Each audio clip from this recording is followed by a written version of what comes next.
Kuha mo. Dahil ako, yan din ang pananaw ko. Oh. Mm. Yan din ang pananaw ko. Kaya hindi kami bibilidan. Diba no, Boss Andy, no? Talaga mag-viral yan. Sabi niya, oh.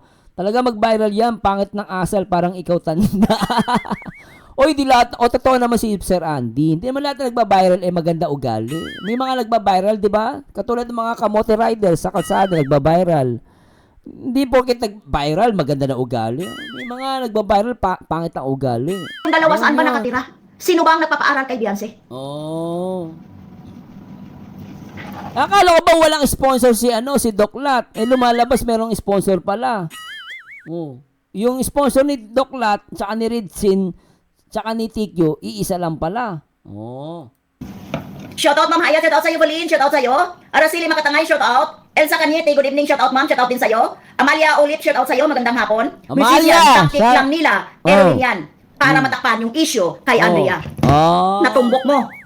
Musician. Bakit shoutout sa'yo? Bakit gamit ang pangalan ni Beyonce? Dahil alam nila na may views talaga. At viral na viral ang batang ito. Viral sa ugali niya. Deserve sa'yo na ibablock ka ng pamilya. Bakit mo ipinasok si Bien sa GC ninyo? Para interrogate, tatanungin ninyo? I-interrogate ninyo? Kung anong gusto ninyo malaman? Kaya niyo pinasok yung bata sa GC ninyo? Ang kakapal ng... Wala ka nang pakialam doon, Lola. May sariling buhay yan si TQ, tsaka yung nanay. Ba't pinapakailaman nyo? Alam mo, ginusto din nila yon. Alam mo ako, unfair naman kay Kapisot. Lagi nyo sinisisi. Sumama sa GC. Imposible naman na pinilit yun. Ako ba, Lola? Ang katotohanan dyan, ako naniniwala ako, ginusto din naman nila yan na makausap si Kapisot. Sumama sa GC.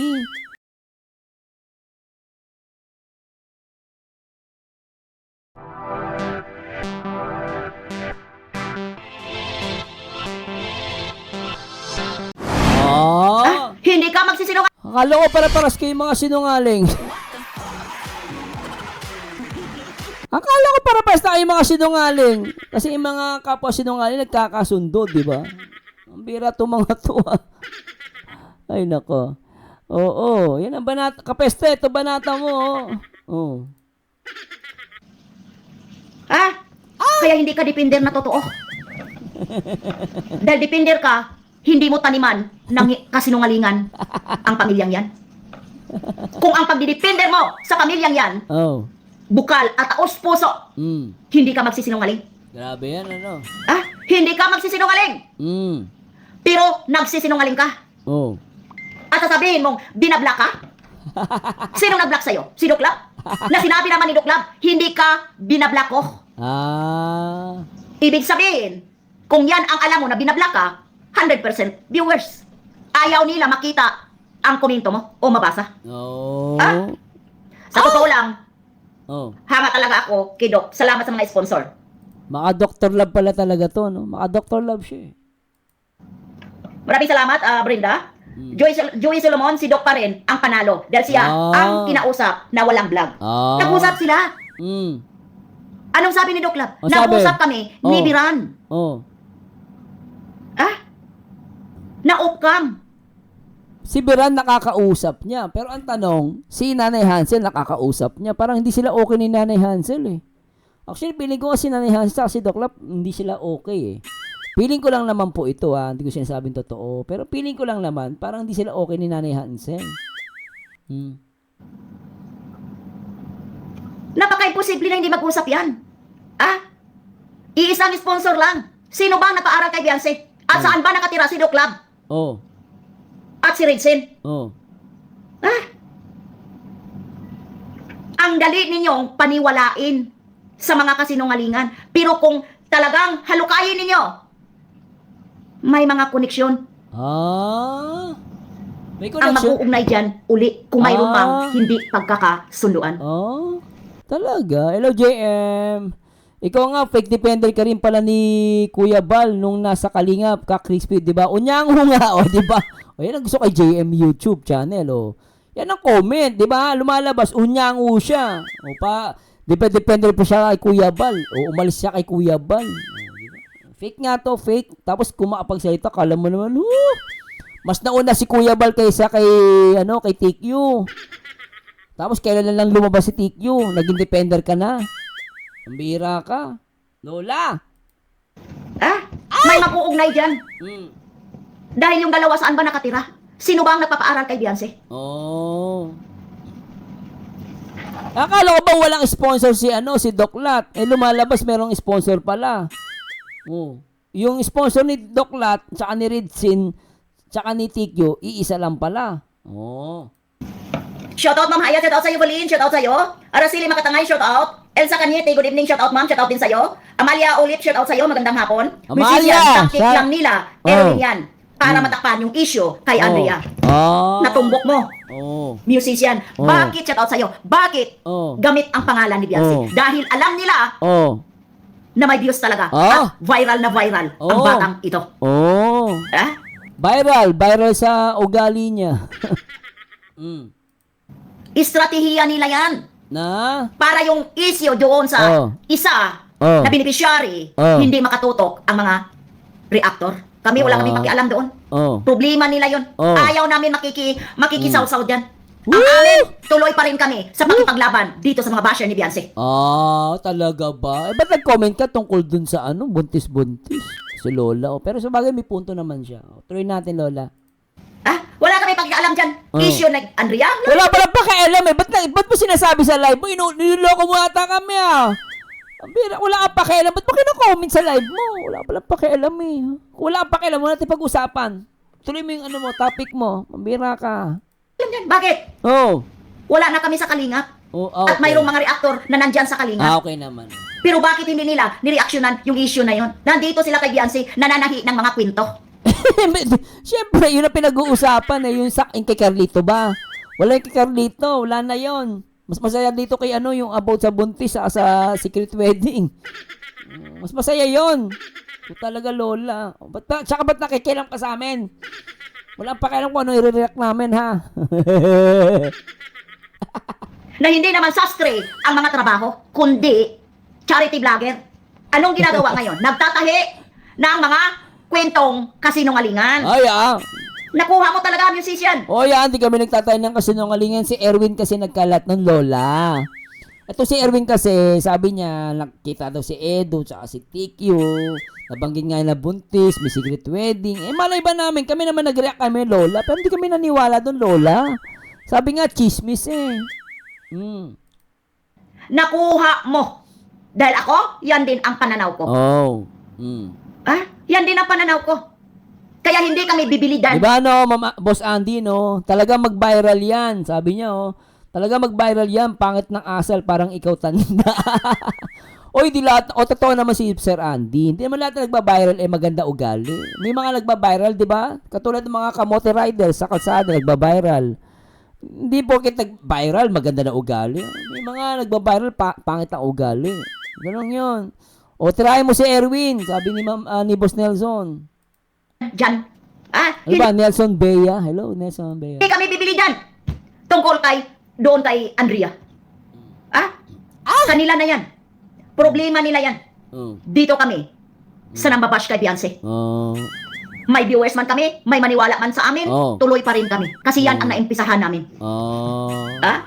Kaya tama lang ang ginawa niyo. Binablock ninyo para wala na kayong mga komunikasyon nitong mga taong ito. Talaga ba, Lola? Napakagandang move yan. Binablock ninyo ang taong nagtanim ng may uod na buto. Uod na buto? Sa inyong mga alimpatakan. Anong alimpatakan? Sa inyong mga isipan. Grabe, alimpatakan. Ang lalim niya magsalita, Talagang yung edad niya, grabe. Lola, ilang taon ka na? 100 years old ka na ba? Grabe, ang lalim ng mga words mo. Alimpatakan? Hindi ko alam yun, Na kaya siya nagka-problema dahil sa pagtatanggol. Kinagali, shoutout sa'yo. Balin, shoutout. Sisil Sanoy, shoutout. Garit Timio, shoutout sa'yo. Sis, shoutout sa'yo. Tamsak Sisil Sanoy, shoutout. Maraming salamat sa patams up. Darlene Vlog, shoutout sa'yo. Sis Darlene, shoutout sa'yo. Maraming salamat. Bakit kayo? Bakit ka masyado mong himasukan ang pamilyang yan? Siyempre, content niya yan, ba? Kapisi? At sasabihin mo, nakablock ka? Si Kapeso, hindi tulad nyo. Kaya lakas na lumang muna Pumasok ka dito sa live ko. Pumasok ka sa live ko. Pero nireaksyonan mo siya. Ay, ingat po kayo sa mga taga-Pilipinas. Malakas daw ulan sa Pilipinas. Shoutout po. Sinabayan mo siya sa live niya. Mm. Oh, Oh. walang ipinag-iba. Papasok o hindi papasok, sinabayan mo ang live niya. Ah. Ah? Yan ba ang may utak? Yan ba ang may utak, kapiste? Oh. Gusto mo papasukin? Hindi pumasok. Ngayon, sasabayan mo sa live niya. Oh. Dahil gusto mong sagutin ang tuwing sinasabi ni Doc Lab. Oh. Si Doc Lab ngayon ang tinitira mo. Oh. Dahil nakablock ka na.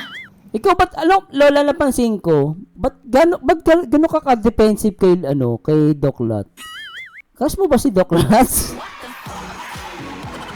Alam mo ako napapansin kay si Lola Crispy, napapansin ko, madalas, nagugulat lang ako, mas pinagtatanggol mo si Doc Lat ngayon. Crush mo siguro si Doc Lat, no? Sa bagay-bagay naman kayong dalawa. Oo, pares kayo maingay. Ay, sorry po pala, may asawa nga pala si Doc Lat. Saka si Mami ata may asawa na. Pero alam mo, Lola, kung kayong dalawa ni Doc Lat, siguro kayo ang love team na susuportahan ko. Promise. Bagay pala kayo ni Doc Lat. Napansin ko kaya lang talagang, ay sayang, hindi nagkatagpo, Pero bagay sila, Kasi napapansin ko lang si Lola, masyado yung pagtatagol si Doc Lat. Sabi ko na isip ko, di kaya kakrush niya si Doc Lat? Baka lang, Hello, Ate Mel. Yes, tama nga, tanga ka. Edo na yan. At saka, isa pa, hindi mo inisip si Kuya Bal na pinatulpo. Maniwala ka, Edo, sa mga advice sa'yo. Binababa mo sarili mo. Alimpatakan, utak po yun, utak labnaw. Salamat po, pasensya na, Mama Joanna. Hindi ko po alam yun. Grabe, Alimpatakan, galing eh. Tatawa po ako, promise. Utak yun na malabnaw. Ang galing, alimpatakan pala yun. Hello, Riri. Alimpatakan sa Tagalog isipan. Ano pala siya? Parang Bisaya ba?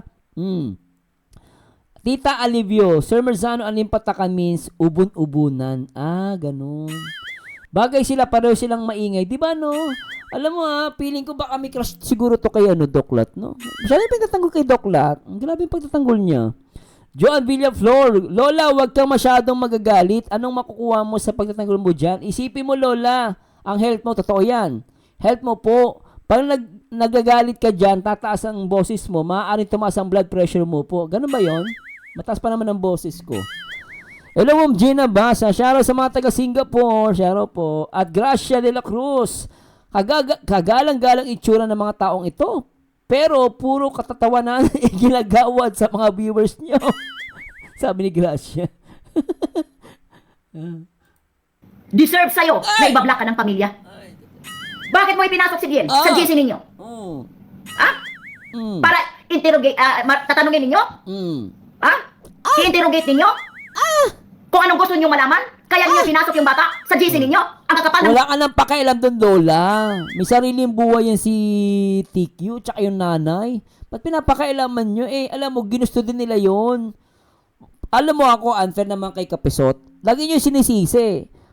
Sumama sa GC. Imposible naman na pinilit yun. Ako ba, Lola? Ang katotohanan dyan, ako naniniwala ako, ginusto din naman nila yan na makausap si Kapisot. Sumama sa GC. Di ba, unfair naman kay Kapisot. Ako galito kay Kapisot. Pero unfair naman yun. Sinisisi nyo si Kapisot. Ginusto din naman nila yon. Ano ka ba? Yan ba ang may utak? Oh. Yan ba ang may utak, kapiste? Gusto mo papasukin? Hindi pumasok. Ngayon, sasabayan mo sa live niya. Dahil gusto mong sagutin ang tuwing sinasabi ni Doc Lab. Hello, Monero Zarep. Si Doc Lab ngayon ang tinitira mo. Dahil nakablock ka na. Magkano ba kayo ni Doc Lat? Ba't masyadong pinagtatanggol si Doc Lat? Crush mo ba si Doc Lat? Kawa, Lola, napapansin ko sa'yo. Baka crush mo si Doc Lat na. Oo, sabi ni Sir Merzan, gusto ko yan na reacto dati sa Kalingap siya si Mama Hayat. Oo, okay naman to nung araw sa Kalingap. Okay talaga siya. Kaso nung umalis, naging anti-Kalingap na siya. Pero sana nga, ewan ko, okay naman talaga ito, mabait naman to si Lola. Promise guys. Ako na okay ako sa kanya. Okay naman ako sa kanya. Hindi naman siya masamang tao. Nakikita ko lang talaga, direkta lang magsalita. Tsaka Bisaya ata si Lola. Maingay lang sa tenga, pero mabisaya. Mabait naman Lola. Deserve sa'yo na ibablock ka ng pamilya. Bakit mo ipinasok si Bien sa GC ninyo? Para tatanungin ninyo? Ha? I-interrogate ninyo? Kung anong gusto ninyo malaman? Kaya ninyo pinasok yung bata sa GC ninyo? Ang kakapal ng mukha mo? Ha? Ang kapal ng mukha mo? Lola, yung buhok mo gulo-gulo na, Lola. Lola, yung buhok mo gulong-gulo na. Ano ka ba? Huwag mong pahirapan ang sarili mo dahil sa ganyan. Huwag ka magpakisat, Lola. Yung buhok mo gulo-gulo na. Diba? Oh, parang bulbul yung buhok mo dyan. Ayusin mo, Lola, yan. Masama, huwag ka masyadong galit. Ipapasok mo sa GC yung bata Oh. para madaling imanipula?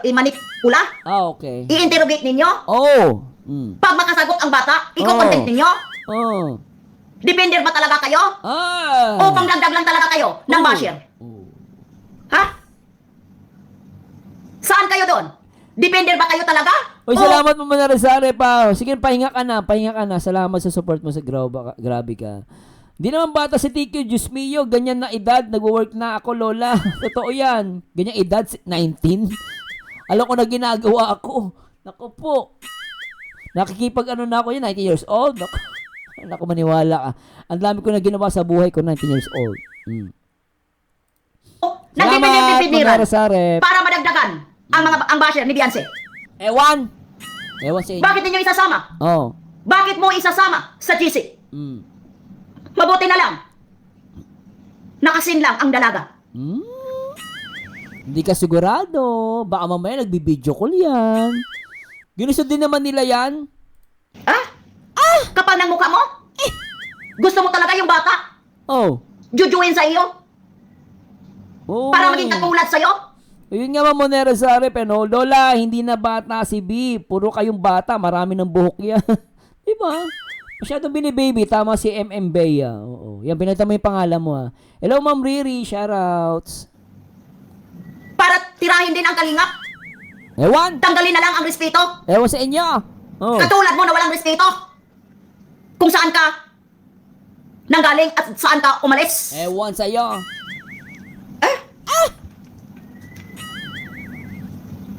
Bobo, nakahid ako. Oh. Ikaw ang bobo! Ikaw ang bobo. Bakit? Tinaniman mo ng kasinungalingan ang bata. Oh. Tinaniman mo ng kasinungalingan na ikaw ay nakasuhan dahil sa pagtatanggol sa kanya. Di ba kabubuhan yan? Dahil hindi mo naisip na baka mabuking ka? Nako. Hindi mo Oh, shoutout sa mga taga Singapore from Bishan. Mamaya pupunta ko Yishun. Manonood ako ng Spider-Man. iniisip na mabuking ka? Oo, manonood ako ng Spider-Man. Kasi nakaka-stress itong mga issue na to. Wala, kailangan mag-content eh. Hello, 7S. Huwag ka na ma-stress. Bayaan mo, magsasalita niya si Edu. Abangan natin salita ni Edu. No? Basta ako, sabihin lang ni Edu lahat. In detail. Para ang hirap manghula kung alam mo yung pag nagsasalita minsan yung ibang vlogger, hula mo kung ano sasabihin. Hindi na mag-direct to the point. Nagugulahan na ako minsan. Chris De Leon, si nanay pala ni BNB ang punot dulo ng pagpapatul. Papanoodin nyo sa reaction ni Papa Scheider. Talaga, siya ba? Paano, siya, anong ginamit niyang video? Ano?